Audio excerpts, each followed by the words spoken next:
சொன்னால் போதும் செய்வேன், நீர் காட்டும் வழியில் நடப்பேன், பாதம் ஒன்றே பிடிப்பேன் என் அன்பு இயேசுவே. நீர் சொன்னால் போதும் செய்வேன், நீர் காட்டும் வழியில் நடப்பேன், பாதம் ஒன்றே பிடிப்பேன் என் அன்பு இயேசுவே. முட்டையை கேட்டால் அவனுக்கு தேளை கொடுப்பானா? எங்களை பற்றி அவர் சொல்றார். நாங்க எப்படிப்பட்டவர்களாம்? பொல்லாதவர்களாய் இருக்கிற நீங்கள் உங்கள் பிள்ளைகளுக்கு அறிந்திருக்கும் போது பரமபிதாவானவர் நம்மிடத்தில் வேண்டிக் கொள்ளுகிறவர்களுக்கு எல்லாரும் சேர்ந்து சொல்லுங்கள், பரிசுத்த ஆவியை கொடுப்பது அதிக நிச்சயம் அல்லவா? ஜெபத்தை குறித்து நாங்கள் வாசிக்கிறோம். ஏனென்றால் மேலே வாசிக்கலாம், கேளுங்கள் கேளுங்கள் தட்டுங்கள் என்று சொல்லிவிட்டு அவர் இந்த ஒரு ஓமானமாக சொல்லிக்கொண்டு வந்து பிறகு சொல்றார், பரிசுத்த ஆவியானவரை கொடுப்பது அதிக நிச்சயம் அல்லவா? அன்பானவர்களே, இன்று மாலை என்னுடைய செய்தியின் தலையங்கம் அபிஷேகம் பெற்ற வாழ்க்கை. அபிஷேகம் பெற்ற வாழ்க்கை. இன்றைக்கு உலகம் எங்கும் இருக்கிற திருச்சபை மக்கள் பரிசுத்த ஆவியானவருடைய வருகை குறித்து தியானம் பண்ணுகிறதை நாங்கள் அறியலாம். எங்களுடைய கொக்குவில் தேவாலயத்திலும் இன்று காலை ஆராதனை இந்தியாவிலிருந்து வந்த பாஸ்டர் செட்ரிக் பெனோ அவர்கள் பரிசுத்த ஆவியானவரை குறித்து அவர் பேசினார். அவர் இந்த வார்த்தைகளை தான் பயன்படுத்தினார். ஆனால் இதை நான் செய்திக்கு ஆதாரமாக நான் பயன்படுத்தி என்னுடைய செய்தியை நான் இப்பொழுது வேறு திசையாக கொண்டு போக விரும்புகிறேன். அபிஷேகம் பெற்ற வாழ்க்கை. ஒரு காரியத்தை நீங்கள் விளங்கிக் கொள்ள வேண்டும். நீங்கள் ரட்சிக்கப்பட்ட தேவனுடைய ஜனங்கள், இயேசுவின் ரத்தத்தினாலே பாவங்கள் கழுவப்பட்ட ஜனங்கள். நீங்கள் எந்த தேசத்தில் வாழ்ந்தாலும், ஸ்ரீலங்காவா இருக்கலாம், இந்தியாவா இருக்கலாம், டென்மார்க்கா இருக்கலாம், நோர்வேயா இருக்கலாம், டிம்பக்டூராகவும் இருக்கலாம், உங்களுடைய வாழ்க்கை மற்றவர்களுடைய வாழ்க்கையோட வித்தியாசமாக தான் இருக்கிறது. உலகத்துக்கு ஒத்த வேஷம் தரிக்க கூடாது என்று ரோமர் 12ஆம் அதிகாரத்தில் பவுல் சொல்வது போல, நாங்கள் ஒரு தேசத்தை விட்டு தேசம் போன பிறகு வேதத்தை மாற்றிக்கொண்டு நாங்கள் உலகத்துக்கு ஒத்த வேஷம் போட முடியாது. இலங்கையில் என்றால் அப்படிதான், ஆனால் இங்கே அப்படியெல்லாம் வாழ முடியாது. வார்த்தை ஒன்றுதான். ஆகவே அபிஷேகம் பெற்ற தேவ பிள்ளைகள் அவருடைய வாழ்க்கையில ஒரு வித்தியாசம் காணப்பட வேண்டும். அன்பானவர்களே, ஆகையால் இந்த பரிசுத்த ஆவியானவரை அவர் எங்களுக்கு கொடுத்திருக்கிறார். அவரை நாங்கள் பெற்றுக்கொள்ளும் போது, அவரை பெற்றுக்கொண்டு வாழும் போது எங்களுடைய வாழ்க்கை நிச்சயமாக மாறும், மாற வேண்டும், வித்தியாசமாக இருக்கிறது. ஆகையால் ஏராளமான காரியங்களை பேச வேண்டும். ஆனால் எனக்கு இன்னும் ஒரு ஆராதனைக்கு போக இருக்கிறபடியால் ஒரு காரியத்தை உங்களுக்கு சொல்லுகிறேன். நீங்கள் சாதாரண ஆட்கள் அல்ல. ஒருவேளை நீங்கள் சொல்லலாம், இந்த தேசத்தில் நோர்வே சிட்டிசன் கிடைக்காத மக்கள் மத்தியில் நீங்கள் சொல்லலாம், நான் ஒரு எக்ஸ்ட்ரா ஆர்டினரி. ஏனென்றால் நான் ஒரு அகதி அல்ல, நான் அகதி அந்தத்தில் இருக்கிறவன் அல்ல, நான் ஒரு நோர்வேஜியன் சிட்டிசன் என்று சொல்லி உங்களுடைய பாஸ்போர்ட்டை நீங்கள் காட்டலாம். நான் அதை பற்றி சொல்லவில்லை. நீங்கள் யாராயிருந்தாலும், விசா இருந்தாலும் விசா இல்லாவிட்டாலும், நீங்கள் ஒரு சாதாரண ஒரு ஆள் அல்ல, ஒரு சாதாரண பெண் அல்ல. நீங்கள் ஒரு அசாதாரணமான வாழ்க்கை வாழ அழைக்கப்பட்டவர். அப்போஸ்தலருடைய காலத்தை பாருங்கள். 17ஆம் அதிகாரம் அப்போஸ்தலர் 6ஆம் வசனத்திலே என்ன வாசிக்கிறோம் தெரியுமா? அன்றைக்கு கிறிஸ்துவை பின்பற்றின ஜனங்கள் சீஷர்களை பார்த்து சொன்னார்கள், உலகத்தை கலக்குகிறவர்கள் இங்கே வந்திருக்கிறார்கள். அவர்கள் உலகத்தை கலக்கினார்கள். இன்றைக்கு கிறிஸ்தவர்கள் உலகத்தினாலே கலக்கப்பட்டிருக்கிறார்கள், கலங்கி போயிருக்கிறார்கள். விலைவாசி ஏறினதும், ஐயோ நான் இனி எப்படி கத்தரிக்காய் வாங்கி சாப்பிடுவேன், முருங்கைக்காய் கிடைக்குமா, புட்டு சாப்பிடுவேனா, லக்ஷ்மியின் கிடைக்குமா, விலை ஏறிவிட்டதே என்று அங்கலாய்ப்பார்கள். ஆனால் இந்த எக்ஸ்ட்ரா ஆர்டினரி மக்கள் என்ன சொல்வார்கள் தெரியுமா? சிங்க குட்டிகள் தாழ்ச்சி அடைந்து பட்டனையாயிருக்கும். ஜனாதிபதி மஹிந்த ராஜபக்சாவும் அவருடைய பிள்ளைகளும் பட்டினியாயிருப்பார்கள்.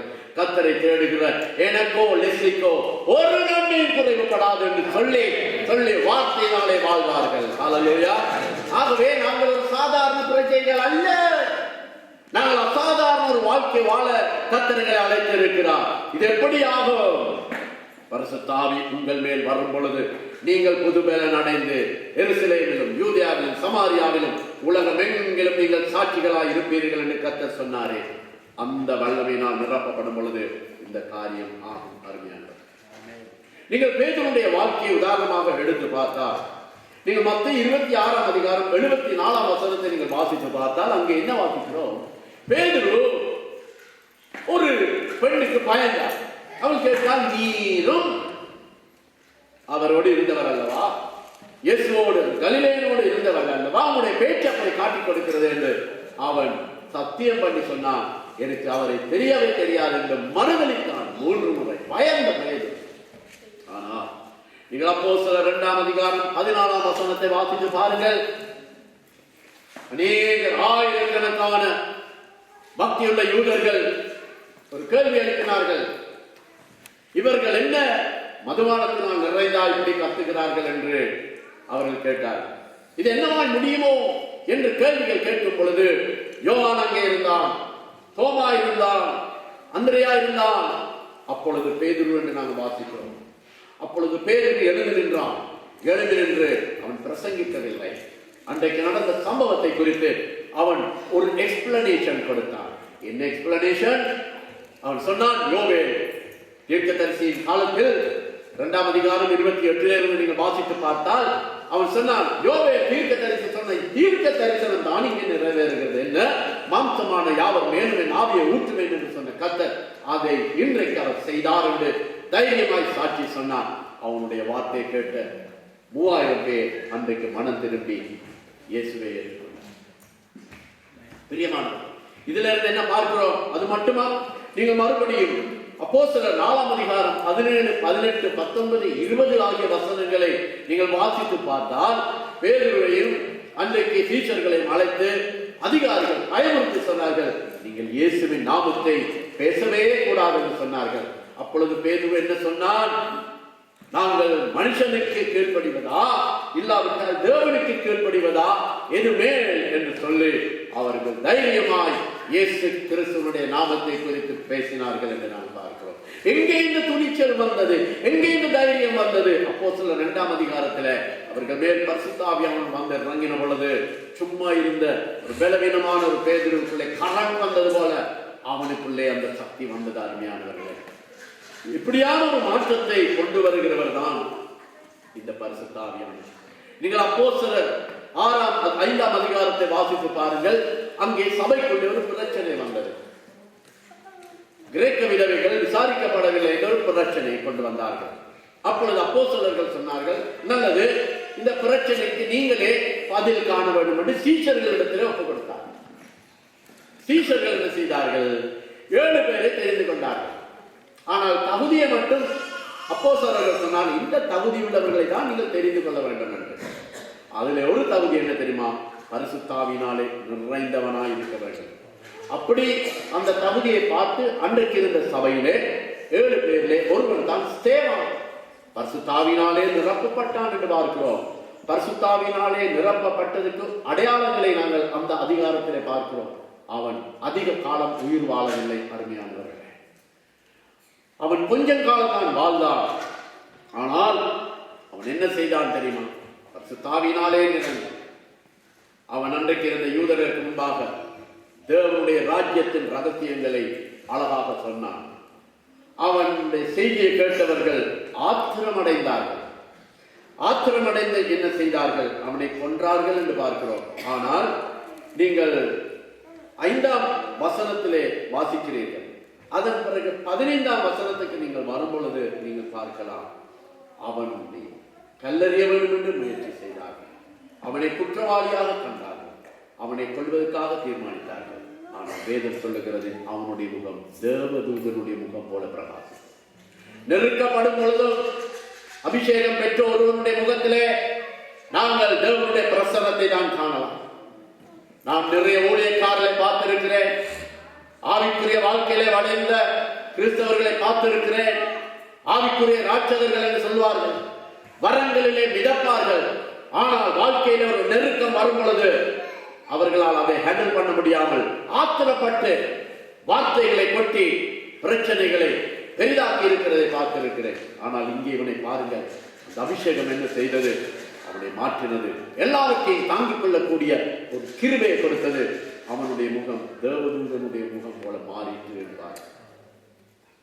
ஆகவே இந்த அபிஷேகம் எங்களுடைய வாழ்க்கையில ஒரு வித்தியாசத்தை கொண்டு வர வேண்டும். பரிசுத்தாவின் அபிஷேகம் நாம் பெற்றுக்கொண்டோம் என்று சொன்னால் நிச்சயமாக எங்களிலே ஒரு மாற்றம் இருக்க வேண்டும். அந்த மாற்றம் என்ன? சிலர் சொல்வார்கள் பரிசுத்தாவி வந்தது என்று சொல்லி இப்படியே ஆடிக்கொண்டிருப்பார்கள். நான் இந்தியாவிலே பல வருஷங்களுக்கு முன்பு ஒரு பெரிய கேம்ப்ல பிரசங்கம் போயிருந்த பொழுது அங்கே ஒரு சகோதரன், உங்களுக்கு தெரியும் அங்கே எப்படி என்று, ஆண்கள் ஒரு பக்கம் பெண்கள் ஒரு பக்கம் இருப்பார். அங்கே ஒரு வாலிப தம்பி என்ன செய்வார், எல்லாரும் அபிஷேகத்தில் நிறம் பொழுது இவர் அப்படியே ஒரு பிளைட் டேக் ஓவர் பண்ணுவது மாதிரி எழுப்புவார் மெதுவாக. பொழிந்திடும் வல்லமை, உன்னதத்தின் வல்லமை, ஆவியின் வல்லமை, அக்கினியின் வல்லமை. அப்படியே என்ன செய்வார் தெரியுமா? அவர் டேக் ஓவர் பண்ணி அப்படியே பறந்து போவார். எங்க போவார் தெரியுமா? பெண்கள் கூட்டத்துக்கு போய் இறங்குவார். லேண்ட் பண்ணி அங்க ஒரு சகோதரருடைய தலையில தான் அவர் அடிக்கடி கை வைப்பார். கை வச்சுட்டு என்னமோ தீர்க்க தரிசனம் சொல்லும் போது மறுபடியும் அந்த பிளைட் திரும்பி வரும் தன்னுடைய இடம். இப்படியே ஆவதை பார்த்த என்னுடைய நண்பர் பெரியோர் போதகர் அவர் ஒரு சகோதரனை அழைத்து சொன்னார், அவன் அடிக்கடி அந்த பொண்ணோட தலையில தான் கையை வைக்கிறான், எழும்பும் போது உட்காரவே. அதற்கு பிறகு நானும் இல்ல பார்த்தேன். இவர் எழுவார், பின்னால் ஒரு சகோதரன் பிரதர் உட்காருங்க. அந்த பிளைட்டுக்கு டேக் ஓவர் பண்ணவே கொடுத்தேன். உங்களுக்கு தெரியும், லண்டன்ல ஒரு பிளைட் கொண்டு வைத்திருக்கிறார், சூப்பர்சோனிக், பறக்கக்கூடாதுன்னு சொல்லு. இவரும் சொன்னா நாம் பறக்கவே கூடாது, எழும்ப உட்காருங்க. 5 நாள் கூட்டத்திலும் இப்படியே நடந்தது. அவனுக்கு பறக்கவே விடையில்லை. பிறகு மறுநாள் அடுத்த வருஷம் நான் வந்த போது அவரை தேடி பார்த்தேன். இங்கே நான் கேட்டேன், அண்ணா அந்த அவன் காணையிலே அவன் பாளையங்கோட்டை கேம்ப்ல இப்போ லேண்ட் பண்ணி கொண்டு இருக்கிறான். ஈரோட்ல கேம்ப் இல்லாவிட்டால் பாளையங்கோட்டையில் இருக்கேன், பாளையங்கோட்டையில் இல்லாவிட்டால் திருநெல்வேலியில் இருக்கேன். சிலர் நினைக்கிறார்கள் அதுதான் அபிஷேகம் என்று. அபிஷேகம் என்றால் வெளியரங்கமாக வெளிப்பட வேண்டும். உனக்கு ஒரு நெருக்கம் வரும் பொழுது, உன்னுடைய வாழ்க்கையில் ஒரு அழுத்தம் வரும் பொழுது அந்த அபிஷேகம் வெளிப்பட வேண்டும். அதை பார்க்க வேண்டும் ஜனங்கள்.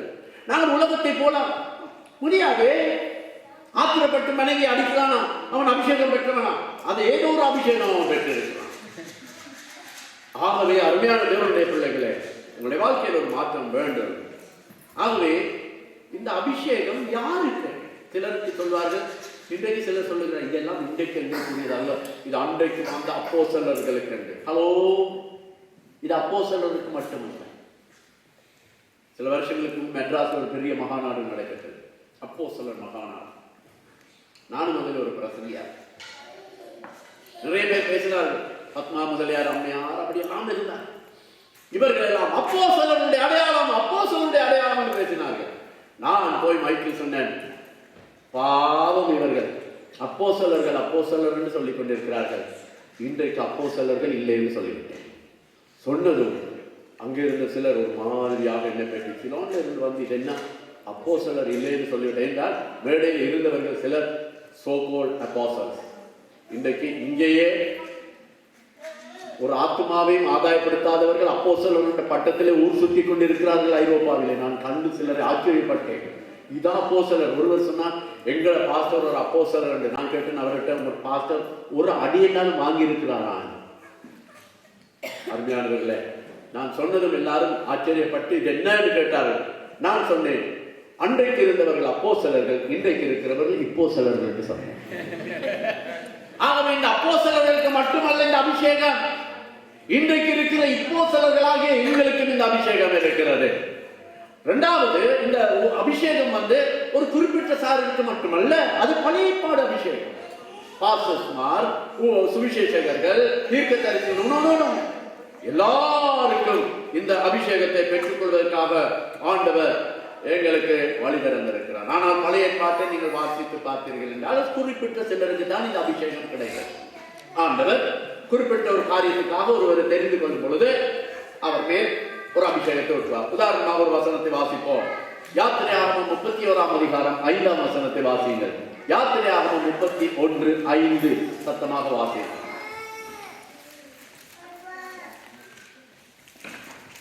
வாசிப்பீர்களா? சகலவித வேலைகளையும் யூகித்து செய்வதற்கு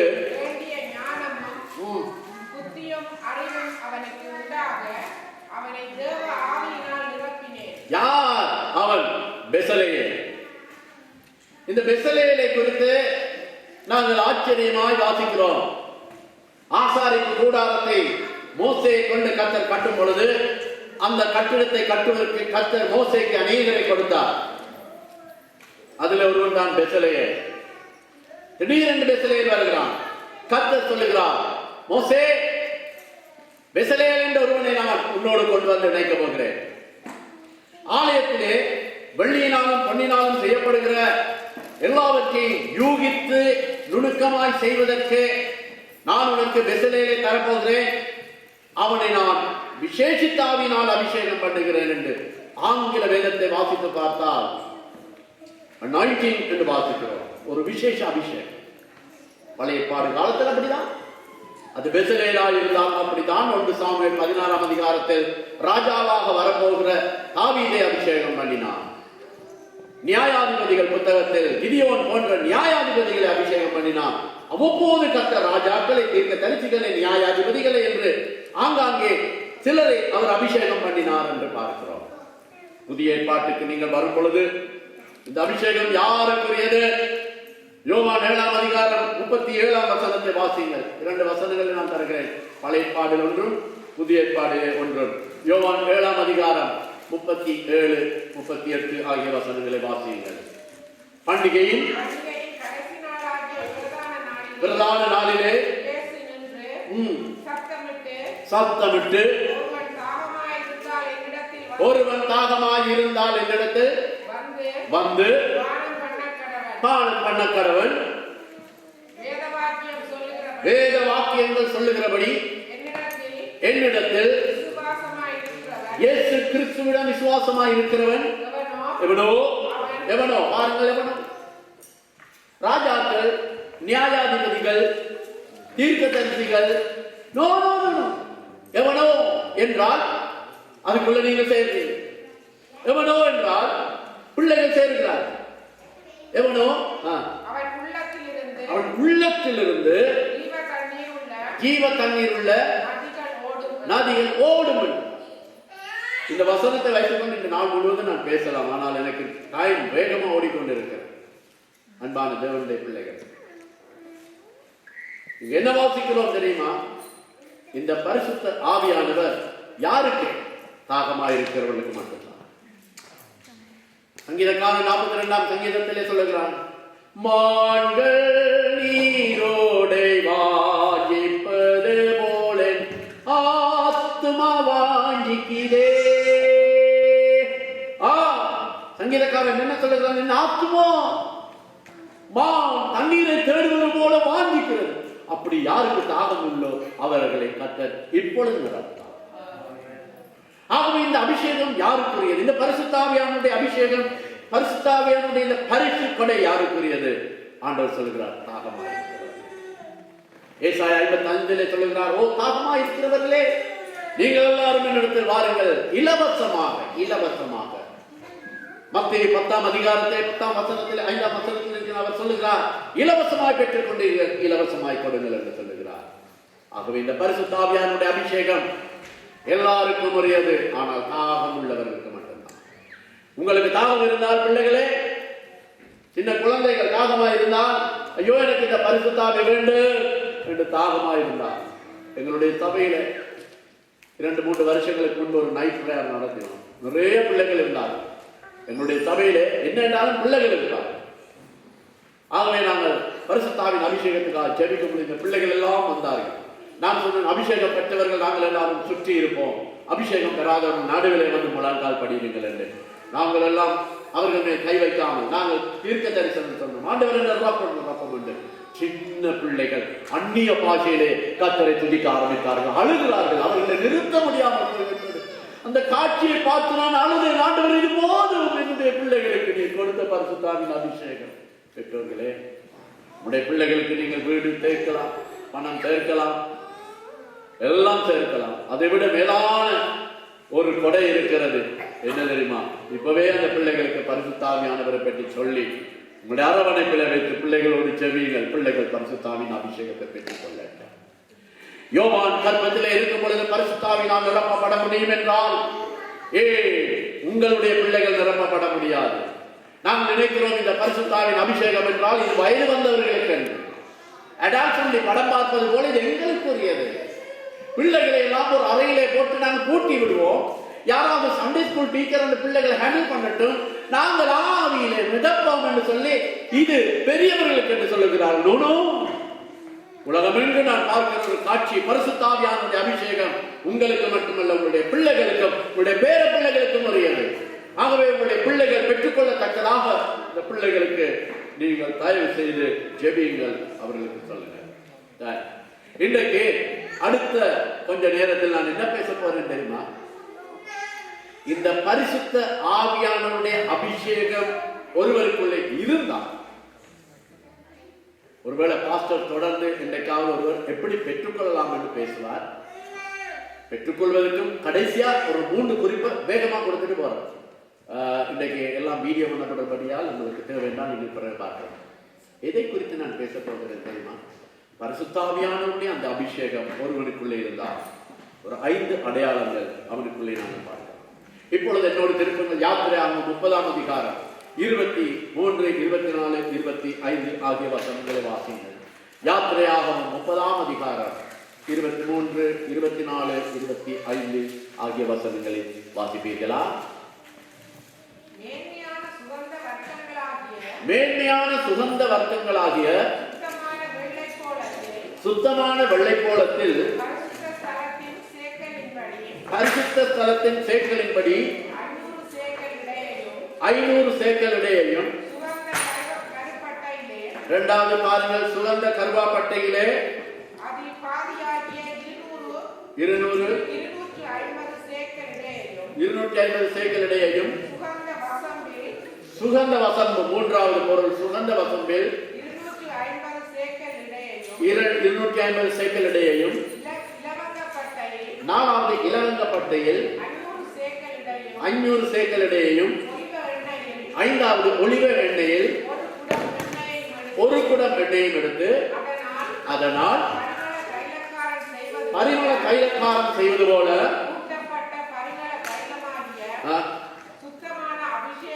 அபிஷேக தைலத்தை செய்வாயா. பழைய ஏற்பாடு காலத்தில் இந்த அபிஷேக தைலத்தை ஆண்டவர் பல சந்தர்ப்பங்களிலே பலரை அபிஷேகம் பண்ணுவதற்காக பயன்படுத்த சொன்னார். ஆரோனை அபிஷேகம் பண்ணும் பொழுது அபிஷேக தைலத்தை பயன்படுத்தும்படி கர்த்தர் சொன்னார். சாமுவேலை கொண்டு 1 சாமுவேல் 16ஆம் அதிகாரத்தில் தாவீதை அடுத்த ராஜாவுக்காக அபிஷேகம் பண்ணும் பொழுது தைல குப்பியை எடுத்துக்கொண்டு போ என்று கர்த்தர் சொன்னார். இந்த தைல குப்பியை கொண்டு போனார்கள். இப்பொழுது நான் உங்களுக்கு இந்த தைலத்தை செய்வதற்கு பயன்படுத்தின 5 மூலப்பொருட்கள், 5 இன்கிரீடியன்ட்ஸ் என்று சொல்லலாம். நீங்கள் ஏதாவது பொருள் வாங்கினால், உதாரணமாக நீங்கள் ஒரு யோகர்ட்டை வாங்கினாலும் அந்த யோகர்ட்ல அந்த யோகர்ட் செய்வதற்காக பயன்படுத்தின பொருட்கள் எழுதியிருக்கும் அல்லவா? அப்ப நீங்கள் பார்ப்பீர்கள், சுகர் ப்ராப்ளம் இருக்கிறவர்கள் சுகர் இருக்காண்டு, ஓன சுகர். ஓன சுகர்ண்டா ஜெர்மன்ல சுகர் இல்லைன்னு அர்த்தம். சிங்களத்துல ஓன சுகர்ண்டா சுகர் வேண்டும் என்று அர்த்தம். ஓனேண்டா வேண்டும் என்று. அதனால இந்த வார்த்தைகள் இப்படி பயணம் செய்யும் பொழுது பெரிய குழப்பத்தை உண்டாக்குகிறது. எனக்கு ஜெர்மன் மொழியிலே தண்ணீருக்கு வச என்று சொல்வார்கள், சிங்களத்திலே வச என்றால் விஷம் என்றார்கள். அதுபோல இங்கே சில வார்த்தைகள் இருக்கிறது. நான் ஸ்டவாங்கல்லே செய்தி கொடுக்கும் பொழுது என்னுடைய போதகருடைய பெயரை சொல்லி டிஸ்ஸா சிலர் சிரித்தார்கள். பிறகுதான் தெரியும் திஸ்ஸா என்றா என்ன உங்களுக்கு தெரியும். இருக்கும் பொழுதே தெரியும். டிவியில சிலருக்கு தெரியாது. திஸ்ஸா என்றால் யூரின் என்றார். ஆகவே அவர் சொன்னார், உங்களுடைய பாஸ்டர் பெயரை சொல்லாதீங்க. அன்பானவர்களே, நான் என்னத்தை சொல்லுகிறேன், அதுபோலதான் இந்த அபிஷேக தைலத்தை எடுத்தால் அதிலே 5 பொருட்களுடைய பெயர் இருக்கும். முதலாவது என்னது? சுத்தமான வெள்ளை கோலம். இப்பொழுது சுத்தமான வெள்ளை கோலத்தை குறித்து ஒரு சிறிய குறிப்பை தருகிறேன். பிறகு நீங்கள் வீட்டில் போய் இதை வைத்து ஆராய்ச்சி செய்வீர்கள். சுத்தமான வெள்ளை கோலம். இந்த வெள்ளை கோலத்தை இந்த எண்ணெய் செய்வதற்காக, ஒளிவெண்ணெய் செய்வதற்காக, இல்லாவிட்டால் அபிஷேகத்தை செய்வதற்காக பயன்படுத்துவார்கள்.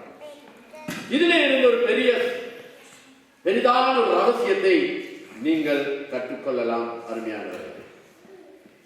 இந்த சுகந்த, அதாவது சுத்தமான இந்த வெள்ளை கோலம் எதை காட்டுகிறது தெரியுமா? இது ஒரு மாற்றத்தை காட்டுகிறது. It means change. அது மாற்றத்திற்கு அடையாளமாய் இருக்கிறது. அப்படி என்றால் என்ன? பரிசுத்தாவியானுடைய அபிஷேகத்தை யார் பெற்றுக் கொண்டாலும், சிறியவரோ பெரியவரோ, ஊழியக்காரனோ சாதாரண விசுவாசியோ, அவனுடைய வாழ்க்கையிலே ஒரு மாற்றம் இருக்க வேண்டும். மாற்றம் இருக்க வேண்டும். நான் ஏன் இதை சொல்லுகிறேன் தெரியுமா? இந்த வெள்ளை கோலத்தை எதற்கு பயன்படுத்துவார்கள்? 2 காரியங்களுக்காக பயன்படுத்துவார்கள். ஒன்று, உயிரோடு இருக்கிறவர்களை அபிஷேகம் பண்ண. 2வது, செத்து போனவர்களை எம்பாம் பண்ண. இயேசு கிறிஸ்து பிறந்த பொழுது சாஸ்திரிகள் கிழக்கிலே இருந்து பரிசு பொருட்களை கொண்டு வந்தார்கள். பொன், வெள்ளை கோலம், தூவல். பொன் இயேசு கிறிஸ்து ராஜா என்பதற்கு அடையாளம். தூபவர்க்கம் இயேசு கிறிஸ்து ஆசாரியன் என்பதற்கு அடையாளம், பிரதான ஆசாரியன். வெள்ளை கோலம் அவருடைய மனுஷீகத்துக்கு அடையாளம், அவருடைய மரணத்துக்கு அடையாளமாக கொண்டு வந்தார். ஆகவே இந்த வெள்ளை கோலத்தை அவர்கள் பயன்படுத்துவார். நீங்கள் இயேசுவை அடக்கம் பண்ணின பின்பு சில ஸ்திரீகள் வெள்ளை கோலம் எடுத்துக்கொண்டு போனார்கள் என்று நீங்கள் வாசிக்கலாம். ஆகவே இந்த வெள்ளை கோலம் இந்த 2 காரியங்களுக்காக பயன்படுத்தப்படுகிறது. உயிரோடு இருக்கிறவரை அபிஷேகம் பண்ணவும், செத்து போனவரை அடக்கம் பண்ணவும். இது என்னத்தை காட்டுகிறது? ஒரு மாற்றம் இல்லாமல் இந்த அபிஷேகத்தை நாங்கள் வெளிப்படுத்தவே முடியாது. எபேசியர் 2ஆம் அதிகாரத்தை வாசித்து பார்த்தால், பாவத்துக்குள்ளே மரித்தவர்களாயிருந்த உங்களை கிறிஸ்து எழுப்பினார் என்று வாசிக்கிறோம். மரணம், உயிர்த்தெழுதல் ஒன்று எங்களுக்குள்ளே சம்பவித்து இருக்கிறது. மாற்றம் ஒன்று. நான் கிறிஸ்துவுக்குள் மரித்தேன், உயிரோடு எழுந்திருக்கிறேன். எனக்குள்ளே இந்த வெள்ளை கோலம் இருக்கிறது. ஆகிய இந்த வெள்ளை கோலம் உடைய வாழ்க்கையில ஒரு மாற்றத்துக்கு அடையாளமாக காட்டப்படுகிறது. நீங்கள் 1 ராஜாக்கள் 19ஆம் அதிகாரத்தை வாசித்து பாருங்கள். முக்கியமாக 19, 20, 21 ஆகிய வசனங்கள். அதிலே நீங்கள் பார்க்கலாம், ஆண்டவர் தீர்க்கதரிசி எலியாவுக்கு சொல்லுகிறார், தீர்க்கதரிசியே, உனக்கு அடுத்ததாக ஒரு தீர்க்கதரிசியை நீ அபிஷேகம் பண்ணுன்னு சொல்லுகிறார். இப்போ என்று கர்த்தர் அவனை அனுப்பும் பொழுது அவன் போய் எலிஷா என்ற ஒரு தீர்க்கதரிசியை சந்திக்கிறான். அவன் ஒரு விவசாயி. நல்ல கவனிங்கள், அவன் ஒரு விவசாயி. அவன் தன்னுடைய வயலிலே உழுது கொண்டிருந்தான். 20ஆம் வசனத்தை பார்த்தோம். 20ஆம் வசனம். இப்பொழுது அவன் சால்வையை போட்டு விட்டான். அவன் சால்வையை போட்டதும் அந்த சால்வையின் வல்லமையினால் தொடப்பட்டவன் அவன் சொல்லுகிறான், ஐயா, தயவு செய்து எனக்கு அனுமதி கொடுங்க, நான் வீட்டை போய் என்னுடைய பெற்றோருக்கு சொல்லிவிட்டு நான் வர வேண்டும் என்றான்.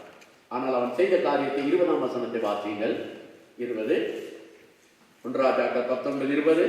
அப்பொழுது அவன் மாடுகளை விட்டு எலியாவின் பிறகே ஓடி நான் என் தகப்பனையும் என் தாயையும் முத்தம் செய்ய உத்தரவு கொடும், அதற்கு பின்பு உம்மை பின்தொடர்வேன் என்றான். அதற்கு அவன் போய் திரும்பி வா, நான் உனக்கு சொன்னதை நினைத்துக் கொள் என்றான்.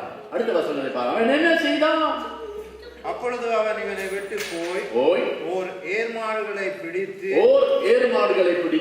அடித்து முதல்ல மாட்டை அடிக்கிட்டான். ஏரின் மரமுட்டுக்களால் 2 ஏரின் மரமுட்டுக்களை எடுத்தான்.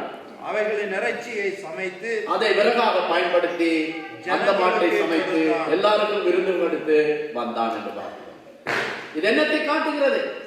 ஒரு டோட்டல் கமிட்மெண்ட், ஒரு மாற்றத்தை காட்டுகிறது. இந்த எலிஷா விவசாயியா இருக்க மட்டும் அவன் தீர்க்கதரிசியாய் வர முடியாது. அவன் விவசாயியா இருக்க மட்டும் இரட்டிப்பான அபிஷேகத்தை பெற்றுக்கொள்ள முடியாது. எலியா 7 அற்புதம் செய்தான், எலிஷா தீர்க்கதரிசி 14 அற்புதங்கள் செய்தார் என்று நாம் பார்க்கிறோம். அதெல்லாம் எங்களுக்கு தெரிந்த ரகசியங்கள் தான். ஆனால் என்னத்தை சொல்லுகிறேன் தெரியுமா? அவன் ஒன்றை சொன்னான், நான் செய்ததை சொன்னதை நீ ஞாபகத்தில் வைத்திருப்பாய். உன்னை கர்த்தர் ஒரு தீர்க்கதரிசியாக அழைக்கிறார். ஆகவே போய் தீர்மானம் பண்ணு. அவன் என்ன செய்தான்? தன்னுடைய விவசாயி என்ற ஒரு அடையாளத்தை வைத்திருந்தான் அல்லவா, ஒரு ஐடென்டி கார்டு. அதை அவன் முற்றாக ஒழித்து போட்டான். எனக்கு இந்த ஐடென்டி கார்டு வேண்டாம், ஏனென்றால் எனக்கு ஒரு புதிய ஐடென்டி கிடைத்து விட்டது. நான் கர்த்தருக்கு ஒரு தீர்க்கதரிசி என்ற ஒரு அடையாளம். இன்றைக்கு சிலர் கர்த்தருடைய ஊழியத்துக்கு வரும் பொழுது விவசாயியாகவும் இருக்க விரும்புகிறார்கள், அதே நேரத்தில் தீர்க்கதரிசியாகவும் இருக்க விரும்புகிறார்கள். ஏன், எனக்கு தெரிந்தவர்கள் சிலர் இருக்கிறார்கள், இலங்கையை விட்டு வந்து ஏதோ ஒரு நாட்டிலே அவர்கள் PR எடுக்கும் பொழுது அந்த நாட்டின் பாஸ்போர்ட்டை எடுத்தாலும் இலங்கைக்குரிய அடையாள அட்டையை எங்கே ஒழித்து வைத்திருப்பார்கள். இதை மட்டும் கொடுக்க மாட்டார்கள். ஏனென்றால் இங்கே இருந்து ஒஸ்லோவை கடக்கும் பொழுது அவர்கள் பாஸ்போர்ட்டை எடுத்து I am a Norwegian. Oh, go, no visa என்று போகலாம். அங்கேயும் போனதும், oh, you are coming from Norway, no problem, go. ஓமந்தைக்கு போனதும் இதை பக்கத்தில் வைத்துக் கொள்வார்கள், அதை எடுப்பார்கள். ஐடென்டி கார்டு தியன கருணாகர பெண்ணண்டொன்னே மம ஸ்ரீலங்கன், நானும் ஒரு ஸ்ரீலங்கன் தான். ஆனா ஹேண்ட்பேக்குள்ளே நோர்வேஜியன் பாஸ்போர்ட் இருக்கிறது. இது ஓமந்தைக்கு, அது ஒஸ்லோவுக்கு. சிலர் இருக்கிறார்கள். பேதுரு அப்படிதான் வாழ்ந்தார். நீங்க லூக்கா 5ஆம் அதிகாரத்தை வாசித்து பார்த்தால் அங்கே இயேசு சீஷர்களை பார்த்து பின்னே வாருங்கள் என்று அழைத்தார். பேதுரு என்ன செய்தான்? 11ஆம் வசனத்தில் நீங்கள் வாசித்து பாருங்கள். லூக்கா 5ஆம் அதிகாரம் 11ஆம் வசனத்தில் அவன் போய் படகுகளை எல்லாம் அழகாக ஒழுங்காக கரையிலே நிறுத்திவிட்டு வந்து விட்டார். அது அங்கே இருக்கிறது. யோவான் 21ஆம் அதிகாரத்தை வாசித்து பார்த்தால் அங்கே பேதுரு சீஷர்களை பார்த்து சொல்லுகிறான், நான் மீன் பிடிக்க போகிறேன் என்று. ஒருவேளை யோவான் கேட்டிருப்பான், அண்ணா போட் எனக்கு இப்படி நடக்கும் என்று தெரியும், போட்டை நான் விட்டுட்டு வந்திருக்கிறேன், இவரை மட்டும் நம்பி இருக்கலாமா? இவர் நான் வரும்போதே சொன்னார், நரிகளுக்கு குழிகள் உண்டு, பறவைகளுக்கு கூடுகளும் இல்லை, நரிகளுக்கு அங்கே நரிகளுக்கு குழிகளும் பறவைகளுக்கு கூடுகளும் உண்டு. மனுஷகுமாரன் எனக்கு தலைசாய்களுக்கு ஞாபகம் இருக்க. ஒரு முறை வயல்வெளியா போகும்போது நாங்கள் நெற்கதிர்களை சாப்பிட்டு பெரிய பிரச்சனை வந்தது. ஐயோ, அப்படி ஆகவே அடக அடிக்கடி நான் போய் பொலிஷ் பண்ணி வச்சுட்டு வந்துவிட்டேன். வேறு அடிக்கடி மிஸ் ஆகி இருக்கலாம். ஏசுக்கு தெரியும் இவன் எங்க போனான்னு போய் அதை ஒருக்கா பொலிஷ் பண்ணி ஒருக்கா இன்ஜினை ஸ்டார்ட் பண்ணிட்டு விட்டுட்டு வருவான் பாருங்க. எனக்கு ஒரு மோட்டர் பைக் இருக்கிறது கொழும்புல. அது படான் மோட்டார் சைக்கிள் உண்டு. ஆனா அந்த மோட்டார் சைக்கிள் ஒரு அபிஷேகம் இருக்கிறது மட்டும் எனக்கு தெரியும். எப்படி தெரியுமா? அந்த மோட்டார் சைக்கிள் ஓடும் போதுதான் எனக்கு நிறைய பாடல்களை கத்தர் கொடுத்தார். சரணம் சரணம் ஏசையா, இந்த பாட்டெல்லாம் 6வது வால்யூம்ல அந்த பாட்டெல்லாம் வந்தது. ஆகவே ஏதோ ஒரு அபிஷேகம் இருக்கு. 3 மாதம் அந்த மோட்டார் பைக்கை விட்டுட்டு நான் வந்து திரும்ப போய் ஸ்டார்ட் பண்ணினா ஸ்டார்ட் ஆயிருப்பான். அது மாதிரி இவனும் அடிக்கடி பார்த்திருப்பான். ஆகவே சொல்லிருப்பான், அண்ணா எனக்கு தெரியும் இப்படி அவர் செய்வார் என்று, கவலைப்படாதீங்க, போட் இருக்கிறது என்று போனான். அருமையானவர்களே, சிலர் ஊழியத்துக்கு வரும்போதே எல்லாம் பழைய எல்லாம் அங்க வச்சுட்டு தான் வருவார்கள். இவரை நம்பினோம் நாம் பரதேசி மாதிரி அலைகிறோம் வேண்டா. சிலர் இருக்கிறார்கள் பாஸ்டர்ஸ் மாறினால் அப்படித்தான் இருப்பார்கள் என்று. அருமையான தேவனுடைய பிள்ளைகளே, நீங்கள் ஒன்று செய்ய வேண்டும், ஒன்றை விட வேண்டும், ஒன்றை பிடிக்க வேண்டும். திருமணம் அதுதான். திருமணத்திலே கேட்பார்களே, இந்த மாப்பிள்ளைக்கு இந்த பெண்ணை கொடுப்பது யார்? உடனே அப்பா சொல்லுவார், நான் தான். சிலர் பெயரெல்லாம் சொல்வார்கள். லெஸ்லி மேத்யூஸ் ஆகிய நான், என்னுடைய மகளாகிய ரோஷானி மிரியமே, ஜஸ்டின் பொன்சேகா அவர்களுக்கு திருமணம் செய்வதற்கு என்னத்தை சொன்னாலும் ஒன்றுதான். அவர் ஆமன்னு தான் சொல்றார். இந்த மாப்பிள்ளைக்கு இந்த பெண்ணை கொடுப்பது யார்? நான் தான். கொடுவோம். அவர் என்ன செய்வார்? கையை பிடிச்செடுத்து அவரை கையில வைப்பார். அப்ப தலைமை போத நடுவில் இருந்து 2 பேரை கையை பிடிப்பார். சிலருக்கு இந்த வெட்டிங் ரிஹர்சல் எல்லாம் நடக்காதுதான். அப்ப தகப்பனுக்கு தெரியாது கையை பிடிச்சு கொடுத்த பிறகு என்ன செய்ய வேண்டும். அதுக்கெல்லாம் நாங்கள் சயின்ஸ் வச்சிருக்கிறோம். ஆகவே இப்படி கையை பிடிச்சு கொடுத்தா அப்படி பார்த்து அப்படி என்றோம். அப்படி என்ன போயிட்டாருங்க. அவர் நைஸா போய் அவருக்கு இருக்கிற சீட்ல இருப்பார். அந்த நேரம் பார்த்து இந்த பெண் சொல்லிச்சுன்னா, அப்பா எனக்கு நீங்க வேணும் அப்பா. அப்ப அத்தான் கேட்பார். அப்ப நான் அத்தான் நீங்களும் வேணும். போதகர் சொல்வார், அத்தானா அப்பாவா திருமணம் என்றால் என்ன? ஒன்றை விடுவதும் ஒன்றை பிடிப்பதும். ஆங்கிலத்தில் சொல்வார்கள் மேரேஜ் இஸ் லீவிங் அண்ட் க்ளீவிங் என்று சொல்வார்கள். ஒன்றை விட வேண்டும், ஒன்றை பிடிக்க வேண்டும். தீர்க்கதரிசி சொன்னார், ஒன்றை விடு, நீ விவசாயியா, அந்த அடையாளத்தை விடு, அந்த அடையாளத்தை விடு, வேண்டாம், புதிய அடையாளத்தை கொடுக்கிறேன், உன்னை ஒரு தீர்க்கதரிசி ஆக்குகிறேன் என்று சொன்னார். வெள்ளை போலம் என்றால் என்ன தெரியுமா? ஒரு மாற்றம். அபிஷேகம், பரிசுத்த ஆவி என்று சொல்லிக்கொண்டு மாற்றம் இல்லாமல் வாழ்கிற வாழ்க்கை வாழாதே. உனக்கென்று இருக்கிறதை அழித்து விடு, வேண்டாம், அது போகட்டும். அன்பான தேவனுடைய பிள்ளைகளே, எல்லாவற்றையும் விட்டு விட்டீர்களா? உங்களுடைய வாழ்க்கையில் ஒரு மாற்றம் இருக்கிறதா? ஒருவேளை நீங்கள் சொல்லலாம், இருக்கிறது பாஸ்டர், இருக்கிறது. நான் உங்கள்கிட்ட அப்படி கேட்கிறேன், உங்களுடைய வீட்டில் இருக்கிறவங்க உங்களை பார்த்து சொல்றாங்களா, உங்கள ஒரு மாற்றம் இருக்கிறது அப்படின்னு சொல்லுகிறார்கள். அம்மா பிள்ளையை பார்த்து சொல்றாங்க, உன்னத ஒரு மாற்றம் இருக்கு. சாசு குட்டி மாதிரி இல்ல, ஒரு ஏஞ்சல் மாதிரி வீட்டில் இருக்க. கணவரை பார்த்து மனைவி சொல்றாவா, உங்கள ஒரு மாற்றத்தை நான் பார்க்கிறேன். நீங்கள் இயேசுவை அறிய முன்பு எப்படி இருந்தீர்கள் எனக்கு தெரியும், ஆனால் இப்ப எப்படி மாறிட்டீங்க. மாற்றம். ஐயோ, என்னால் பேசுறதுக்கு டைம் இல்லை, வேகமா டைம் போய் கொண்டிருக்கு. ரெண்டாவது நாங்கள் என்ன பார்க்கிறோம் தெரியுமா? இன்னும் ஒரு பொருளை குறித்து நாங்கள் வாசிக்கிறோம். சுகந்த வசம்பு இருக்கா? என்ன இருக்கு? சுகந்த கருவாப்பட்டை. சுகந்த கருவாப்பட்டை எதை காட்டுகிறது தெரியுமா? தைரியத்தை காட்டுகிறது. தைரியத்தை காட்டுகிறது. அப்படி என்றால் தைரியம் என்றால் என்ன? இந்த சுகந்த கருவாப்பட்டை மரம் இருக்கிறது, அந்த மரத்தினுடைய வேர்கள் நிலத்தினுடைய இறங்கும். சொல்லுவோம் இதுதான் அந்த மரம் என்று.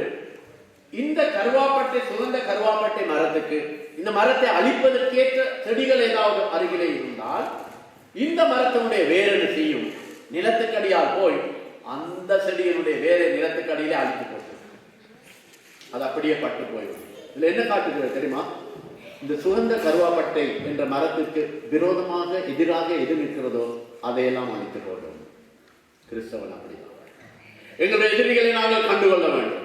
உங்களுடைய எதிரி உங்களுடைய மாமி அல்ல, இல்லாவிட்டால் சந்தியில இருக்கிற சாமியும் அல்ல, அப்படி இல்லாவிட்டால் ஓமந்தையில இருக்கிற ஆமியும் அல்ல. எபேசியர் 6ஆம் அதிகாரத்தில் என்ன வாசிக்கிறோம்? மாம்சத்தோடும் ரத்தத்தோடும் எங்களுக்கு யுத்தம் இல்லை. எங்களுக்கு அந்தகார லோகாதிபதிகளோடும் பிசாசின் தந்திரங்களோடும் எங்களுக்கு யுத்தம் இருக்கு. ஆகையால் நாம் என்ன செய்ய வேண்டும்? சர்வாயுத வர்க்கத்தை தரித்துக் கொள்ள வேண்டும். எங்களுக்கு ஒரு யுத்தம் இருக்கிறது. நீங்கள் நிற்பீங்க பாருங்க, நீதிமானுடைய வேர். நீங்கள் அடிக்கடி நீதிமொழிகள் வாக்குங்க, சாதாரண வேர் அல்ல. நீதிமான் நிற்பான் பாருங்க, அவனுக்கு ஏதாவது நீங்க செய்தா அவன் சிரிப்பான். ஸ்தேவான் அப்படிதான். ஸ்தேவானை கொள்ளும் பொழுது முக்கிய சாட்சியார் தெரியுமா? சவுல். அப்போஸ்தலர் 8 வாசித்து பாருங்க. ஸ்தேவானுடைய முகம் தேவதூதனுடைய முகம் போல இருந்தது. அந்த வேர்கள் அடியாக போய் சவுலை அழித்து கொண்டு வந்தது. சவுலுடைய மனம் திரும்புதலுக்கு, வைராக்கியத்திற்கு ஒரு காரணம் அநேகர் சொல்லுகிறார்கள், ஸ்தேவானாய் இருந்திருக்கலாம். ஆகையால் உங்களுக்கு விரோதமாக எதிரிகள் எழும்பும் பொழுது ஆண்டவர் யோசுவாவுக்கு 1ஆம் அதிகாரம் 8ஆம் வசனத்திலே சொல்லுகிறார், யோசுவாவே பலப்படு, பலப்படு, be strong. உலகத்திலே இருக்கிறவனிலும் உங்களிலும் என்னிலும் இருக்கிறவர் பெரியவர். ஹல்லேலூயா சொல்லுங்க பாப்பா. ஆகவே உங்களுக்காக எனக்காக யுத்தம் செய்ய ஒருவர் இருக்கிறார். ஆகையால் நாங்கள் பயப்பட வேண்டியது, நாம் பலவீனமான ஒரு கூட்டம் அல்ல. எங்களுக்கு விரோதமாக எதிரிகள் எழும்புவார்கள். ஆனால் நீங்கள் நீதிமானாக இருந்தால், உங்களிலே இந்த பரிசுத்த ஆவியானுடைய அபிஷேகம் இருந்தால், கர்த்தர் அவர்களை அழிப்பார். கர்த்தர் உங்களுக்காக யுத்தம் செய்வார். நான் இவ்வளவு காலம் 83ஆம் ஆண்டு யாழ்ப்பாணத்துக்கு போன போது யாழ்ப்பாணத்தை விட்டு அநேக வெளிநாடுகளுக்கு புறப்பட்டார்கள். அந்த காலத்திலே பெர்லின் வழியாக ஐரோப்பாவுக்கு வருவதற்கு வாசல் திறக்கப்பட்டிருந்தது. ஒன் வே டிக்கெட்டோடு வந்திருக்கலாம் நானும் என்னுடைய மனைவி. ஆனால் கர்த்தர் சொன்னார், நோ, கொக்குவில்லை இரு என்று கர்த்தர் சொன்னார். நான் கேட்ட ஆண்டவர், கொக்குவில்லை என்ன ஐயா கிடைக்கும்? ஒன்றும் கிடையாது ஆண்டவரே. ஆனால் இன்றைக்கு நான் பார்க்கிறேன், இந்த உலகத்தை கர்த்தர் எனக்கு கொக்குவில்லை கொடுத்தார். கர்த்தர் எனக்கு ஒரு பெரிய ஊழியத்தை கொடுத்தார். நான் ஒருவேளை அன்றைக்கு ஐரோப்பாவில் ஒரு தேசத்துக்கு வந்திருந்தால், இன்றைக்கும் ஒரு 15-20 பேரை வைத்துக் கொண்டு அப்போஸ்தலன் என்ற பெயர்ல ஒரு ஐடென்டி கார்டு வச்சுக்கிட்டு அங்கே அழைத்து கொண்டிருந்தார். ஆனால் கர்த்தர் என்னை அங்கே வைத்தபடியால் கர்த்தர் எனக்கு ஒரு பெரிய சபையை, பெரிய ஊழியக்காரர்களை, நல்ல பிள்ளைகளை கர்த்தர் எனக்கு கொடுத்திருக்கிறார். ஹல்லேலூயா. ஆகையால் பிரியமானவர்களே, எல்லாம் எப்படி ஆயிற்று? பக்கத்திலே கொண்டு விழுந்தது. ஆனால் கர்த்தர் எங்களை காப்பாற்றினார். எப்படி இந்த துணிச்சல் வந்தது தெரியுமா? பரிசுத்த ஆவியானவர்களுக்கு கொடுத்த பலன் தான். ஆகவே அந்த தைரியத்தை நாங்கள் இழக்கக்கூடாது. ஆகவே இரண்டாவது நாங்கள் என்னத்தை பார்க்கிறோம் தெரியுமா? இதன் மூலமாக நாங்கள் அறிந்து கொள்கிறோம், அவர் எங்களுக்கு ஒரு தைரியத்தை கொடுக்கிறார். நீங்கள் வீட்டில் போய் மத்திய 14ஆம் அதிகாரத்தை வாசித்து பாருங்கள். 14ஆம் அதிகாரம், அதில் முக்கியமாக 28, 29 குறிப்பு எடுக்கிறவர்கள் எழுதிக் கொள்ளுங்கள். அங்கே வாசிக்கிறோம், இயேசு சமுத்திரத்தில் இருக்கிறார். 12 சீஷர்கள் படகிலே இருக்கிறார்கள். இயேசுவை கண்டு அவர்கள் பயந்தார்கள். கதையை சுருக்கமாக சொல்லுகிறேன். பேதுரு கேட்டான், ஆண்டவரே நீரே ஆனால் நானும் சமுத்திரத்தில் நடந்து வர வேண்டும், ஆசையா இருக்கிறேன். ஆண்டவர் சொன்னார், வா. ஒரே ஒரு வார்த்தை தான், ஒரு வார்த்தை போதும் ஆண்டவர். பேதுரு அந்த ஒரு வார்த்தையை பிடித்துக் கொண்டு அந்த வார்த்தையின் மீது நடந்தான். வேதத்தில் இருக்கிறது, பேதுரு ஜலத்தின் மீது நடந்தான் என்று தான் இருக்கிறது. நடக்க முயற்சி செய்து மூழ்கினான் என்று இல்லை, நடந்தான். அப்படி ஆட்கள் இன்றைக்கு திருச்சபைக்கிறது. பயந்து கொண்டிருக்கிற 11 பேரோடு படகிலே இருக்கிறதை விட இயேசுவோடு நடந்து போய் ஆழமான சமுத்திரத்திலே அழிந்து போவது நல்லது என்று அவர் தீர்மானம். ஊழியம் என்றாலே ஆபத்தான தீர்மானங்களை எடுப்பதுதான். ஒரு தலைவனை எப்படி கண்டுபிடிக்கலாம்? நல்ல தலைவனை, அவன் ஆபத்தான தீர்மானங்கள் எடுப்பான். நாங்கள் ஏற்ற மாதம் ஒரு ஆபத்தான தீர்மானம் எடுத்தோம். கையில இருந்தது 5 லட்சம் இங்கேதான். என்னுடைய மனைவிக்கு ஒரு ஆபத்தான தீர்மானம் எடுக்க வேண்டும் துணிச்சல் வந்தது. 110 லட்சத்துக்கு விலை பேசி காணியை நாங்கள் எழுதி எடுத்தோம். கடனாளிகள் தான், ஆனால் இதுவும் ஒரு ஆபத்தான தீர்மானம் தான். ஆகவே அருமையானவர்களே, இந்த சபை வளர வேண்டுமா? இந்த சபை வளர வேண்டும் என்றால் பாஸ்டர் ரவியோடு குறிப்பிட்டவர்கள் சேர்ந்து கொள்ள வேண்டும் தெரியுமா? துணிச்சலான ஆபத்தான தீர்மானங்களை எடுக்கிறவர்கள். தீர்மானம் எடுக்கும் பொழுது சொல்லணும், பாஸ்டர் நீங்கள் முன்னால் செல்லுங்கள், நான் உங்களோடு சேர்ந்து வருவோம் என்று சொல்ல வேண்டும். ஆகவே உங்களுடைய எதிரிகளுக்காக கர்த்தர் உங்களுக்காக யுத்தம் செய்வார். மூன்றாவது இன்னும் ஒரு பொருளை பார்க்கிறோம். அது என்ன? வாசியுங்கள், யாத்திரையாகமம். மூன்றாவது பொருள் என்னது? 23. இலவங்கப்பட்டை. இந்த இலவங்கப்பட்டை என்னத்தை காட்டுகிறது தெரியுமா? இந்த இலவங்கப்பட்டையை வைத்துக் கொண்டு அந்த நாட்களிலே ஒரு லோஷன் செய்தார்கள். நாங்கள் பாடி லோஷன் மாதிரி கெலமைட் லோஷன் என்று ஒரு லோஷன் அன்றைக்கு பயன்படுத்தினார்கள். இது எதற்காக பயன்படுத்தினார்கள் தெரியுமா? இப்ப நாங்கள் ஒரு பிள்ளை விழுந்தது என்றால், அடிபட்டது என்றால் தலையிலே ஓடிக்குளம் போட்டு நாங்கள் அந்த பிள்ளையை சாந்தப்படுத்துவோம், ஆறுதல் படுத்துவோம். அதுபோல ஆறுதல் படுத்துவதற்காக, உள்ளான ஆரோக்கியத்திற்காக இந்த கெலமைட் லோஷனை அவர்கள் பயன்படுத்தினார்கள். அருமையானவர்கள், இது என்னத்தை காட்டுகிறது? கம்பேஷன், மன உருக்கம். பரிசுத்தாவின் அபிஷேகம் உள்ளவர்களுக்குள்ளே இருக்கிற 3வது அடையாளம் என்ன தெரியுமா? மன உருக்கத்தோடு இருப்பார். மன உருக்கம். பாஸ்டர் ரவி அவர்கள் யாழ்ப்பாணத்துக்கு வந்த பொழுது மன உருக்கத்தோடு பல காரியங்கள் செய்ய வேண்டும் என்று ஆசைப்பட்டார். பல காரியங்களுக்காக அவரால் முடிய மாற்றம் மற்றும் காணிக்கை கொடுத்தார். நாங்கள் யாழ்ப்பாணத்தில் மன உருக்கத்தோடு தான் ஊழியம் செய்கிறோம். என்னுடைய மனைவிக்கு 3 வருஷத்துக்கு முன்பு மன உருக்கத்தினாலே ஒரு ஊழியத்தை ஆரம்பிக்க சொன்னார். கிருபை கவனிப்பு. அதன் மூலமாக இன்றைக்கு நூற்றுக்கணக்கான விதவைகள், கைவிடப்பட்டவர்கள், ஏழைகள், ஏன் சில குடும்பங்களை செத்த வேண்டும் நடந்தால் அவப்பட்டி எடுத்து காசு இல்லாத போதெல்லாம் அவ உதவி செய்திருக்கிறார்.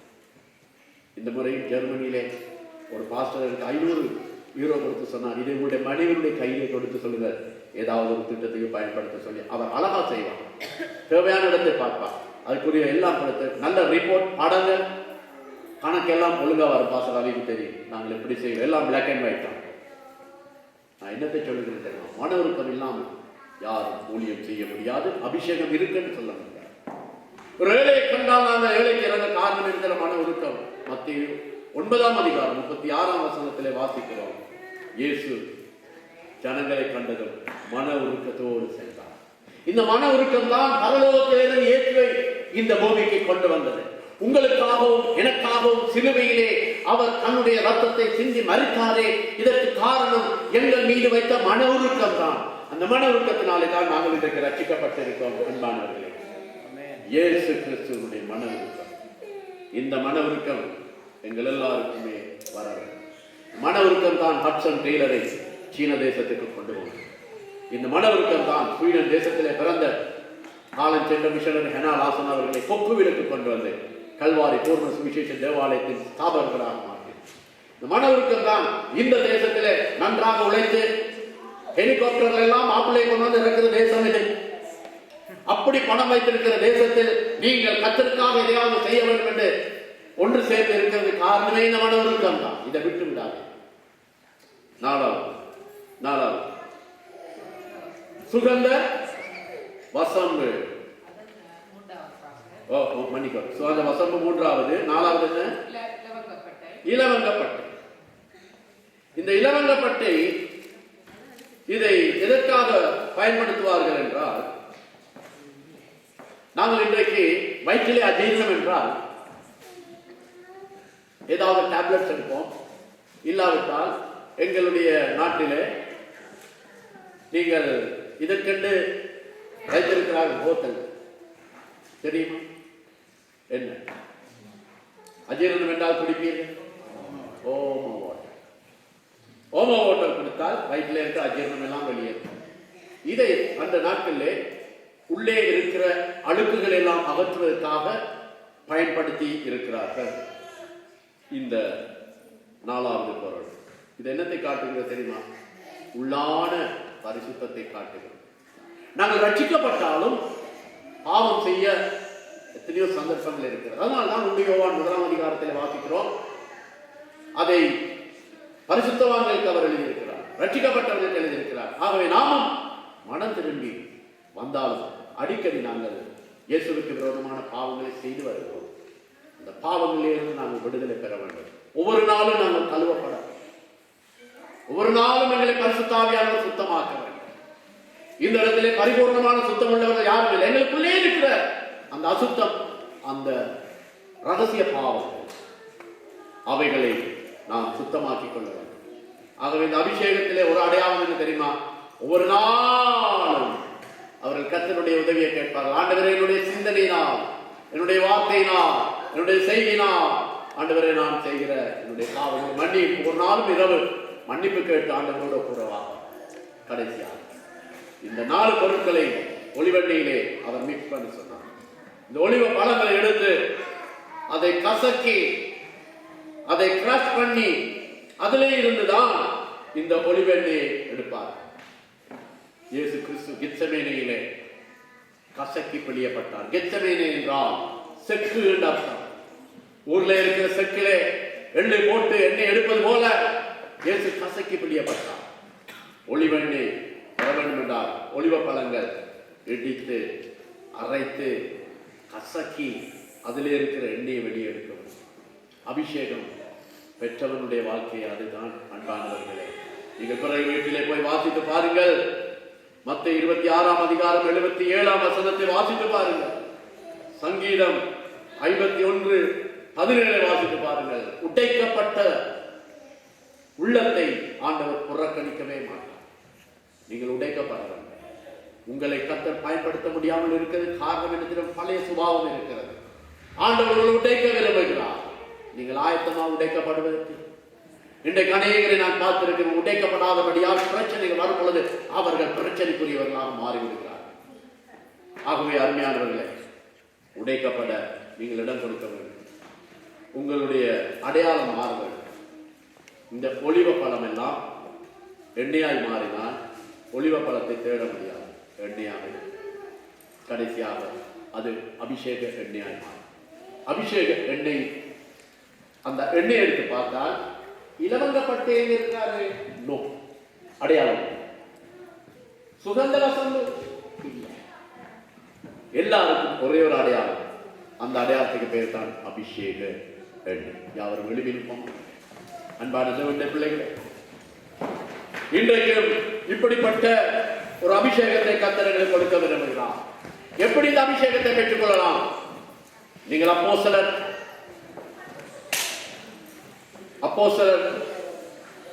2ஆம் அதிகாரத்தில் 28ஆம் வசனத்தை வாசித்து பாருங்கள். 3000 பேர் கேட்டார்கள், சகோதரரே நாங்கள் ரட்சிக்கப்படுவதற்கு என்ன செய்ய வேண்டும் என்று. பேதுரு 3 காரியம் சொன்னார். ஒன்று சொன்னார், நீங்கள் மனம் திரும்ப வேண்டும். மனம் திரும்ப வேண்டும், என்னுடைய பாவத்திலிருந்து நாம் மனம் திரும்ப வேண்டும். 2வது சொன்னார், பாவத்தை அறிக்கை செய்ய வேண்டும் என்றார். நாம் செய்த பாவங்கள் எல்லாம் அறிக்கை செய்ய வேண்டும். அதற்கு வேறு லேவல் அட்டாதீர்கள். இது பாவம் அல்ல, இது கர்த்தருக்கு தெரியும். 3வது ஞானஸ்நானம் பெற்றுக் கொள்ளுங்கள் என்று சொன்னார். அப்பொழுது பரிசுத்த ஆவியின் வரத்தை பெறுவீர்கள். ஞானஸ்நானம் என்னத்துக்கு அடையாளம்? கீழ்ப்படிதலுக்கு அடையாளம். ஜெபிப்போம். சொல்லுவோம், ஆண்டவரே எனக்கு நீங்க வேண்டும், பரிசுத்த ஆவியினால் என்னை நிரப்புங்கள். ஹல்லேலூயா, ஹல்லேலூயா.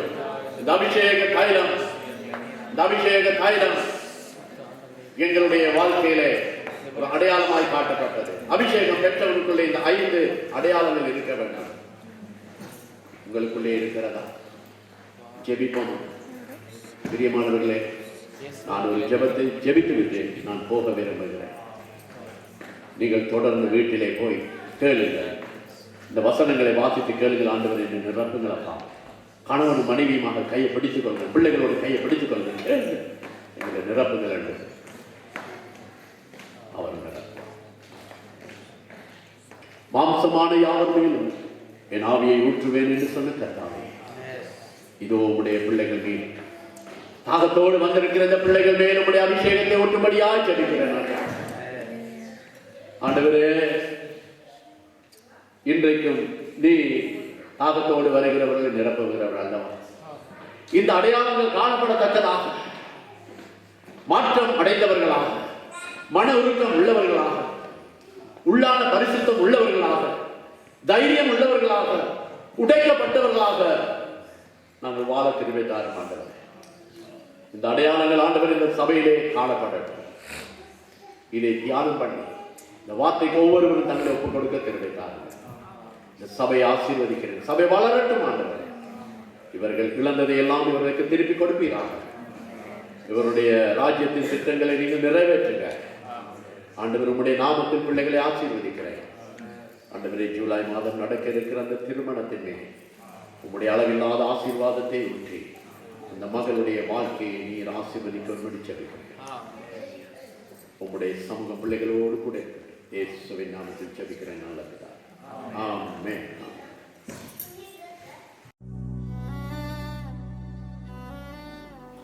வானத்தையும் பூமியையும் அண்ட சராசரங்களையும் படைத்து வானோர் பூலோகத்தாருடைய முழங்கால் யாவும் முடங்கும் எல்லா நாமத்துக்கும் மேலான இயேசுவின் நாமத்தில் உங்களை வாழ்த்துகிறோம். அன்பான தேவஜனமே, இந்த வெப்சைட் ஊடாக நீங்கள் ஆசீர்வாதத்தை பெற்றிருப்பீர்கள் என்று நாங்கள் விசுவாசிக்கிறோம். மேலும் இந்த வெப்சைட் பகுதியிலே வீடியோ, ஆடியோ, போட்டோஸ் மற்றும் ஆர்டிகல்ஸ்கள் இருக்கிறது. இவைகளை நீங்கள் பார்த்து ஆவி ஆத்தும சரீரத்திலே பூரண விடுதலையும் சமாதானத்தையும் சந்தோஷத்தையும் பெற்றுக்கொள்வீர்கள் என்று நாங்கள் விசுவாசிக்கிறோம். பெரியா சுவிசேஷ தேவ சபை குடும்பம் ஒவ்வொரு ஞாயிறும் மதியம் 14 மணி, அதாவது 2 மணிக்கு பரிசுத்த தேவ ஆராதனை நடைபெறுகிறது. இதிலே வந்து நீங்கள் கலந்து கொண்டு தேவ சமாதானத்தையும் ஆசீர்வாதத்தையும் பெற்றுக்கொள்ளும்படி பெரியா சுவிசேஷ தேவ சபை குடும்பம் உங்களை அன்போடு கூட அழைக்கிறது. நீங்கள் ஒவ்வொருவரும் இந்த ஆசீர்வாதத்தை பெற்றுக்கொள்வீர்கள் என்று நாங்கள் விசுவாசிக்கிறோம். மேலும் இதங்களோடு நீங்கள் தொடர்பு கொண்டு ஜெப தேவைகளுக்கும் உங்களுடைய வாழ்க்கையின் ஆலோசனைகளுக்கும் எங்களோடு தொடர்பு கொள்ள விரும்பினால் கீழ்காணும் முகவரியிலோ அல்லது டெலிபோனிலோ நீங்கள் எங்களோடு கூட தொடர்பு கொள்ளலாம். இந்த வெப்சைட் மூலமாக கூட நீங்கள் எங்களோடு கூட தொடர்பு கொள்ளலாம். கர்த்தர் தாமே உங்களை ஆசீர்வதிப்பாராக. இயேசுவின் நாமத்தில் உங்களை ஆசீர்வதிக்கிறோம். ஆமென். ஆமென். கடலின் மீது நடந்திட்ட உம் அற்புத பாதங்கள் எனக்கு முன்னே செல்வதால் எனக்கு இல்ல கவலை. நீர் சொன்னால் போதும் செய்வேன், நீர் காட்டும் வழியில் நடப்பேன், உம் பாதம் ஒன்றே பிடிப்பேன் என் அன்பு இயேசுவே. நீர் சொன்னால் போதும் செய்வேன், நீர் காட்டும் வழியில் நடப்பேன், உம் பாதம் ஒன்றே பிடிப்பேன் என் அன்பு இயேசு.